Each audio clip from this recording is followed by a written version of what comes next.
Malkajgiri parliament నియోజకవర్గంలో కాంగ్రెస్ అభ్యర్థిగా బరిలో నిలిచిన పట్నం సునీత మహేందర్ రెడ్డి ఎన్నికల ప్రచారం జోరుగా సాగుతోంది.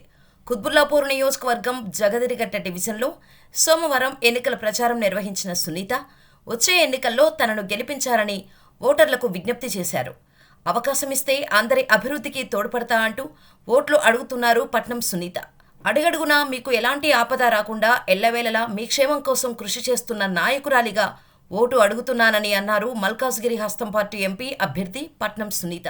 మళ్ళీ ఇప్పుడు చాలా వరకు ఆయన మీద ఇప్పుడు సింపతి వచ్చింది రాహుల్ గాంధీ పైన. కాబట్టి మనందరం ఇప్పుడు మన ముఖ్యమంత్రి గారు సహకారంతో, రాహుల్ గాంధీ సహకారంతో వీళ్ళు చెప్పిన మాటలు వినకుండా అందరూ కాంగ్రెస్ గుర్తు కోటేయాలి.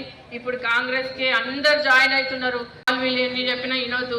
ఎందుకంటే ఇప్పుడు మంచి అవకాశం, నేను కూడా ఒక మహిళ ఉంది, మీరు ఏదున్నా నాకు చెప్పుకోవచ్చు ధైర్యంగా వచ్చి. మీరు ఇప్పుడు గెలిచినాక ఒకటి అట్లా ఉండదు నాకు. నేను తప్పకుండా మీకు ఎప్పుడైనా మీరు రెస్పాండ్ అయితే మీరు ఏమున్నా మీ సమస్యలు నాకు తీసుకురండి. నేను ఎప్పుడైనా మీకు రెస్పాండ్ అయ్యి అందుబాటులో ఉండి మీ సమస్యలను సాల్వ్ చేయడంలో ముందుంటా. ఎక్కువ టైం లేదు మాట్లాడుకోనికి. మీరు ఇంటింటికి తిరిగి మాత్రం స్కీమ్లు మాత్రం మీరు ప్రజల్లోకి తీసుకెళ్ళాలి. 6 గ్యారెంటీలు ఒకటి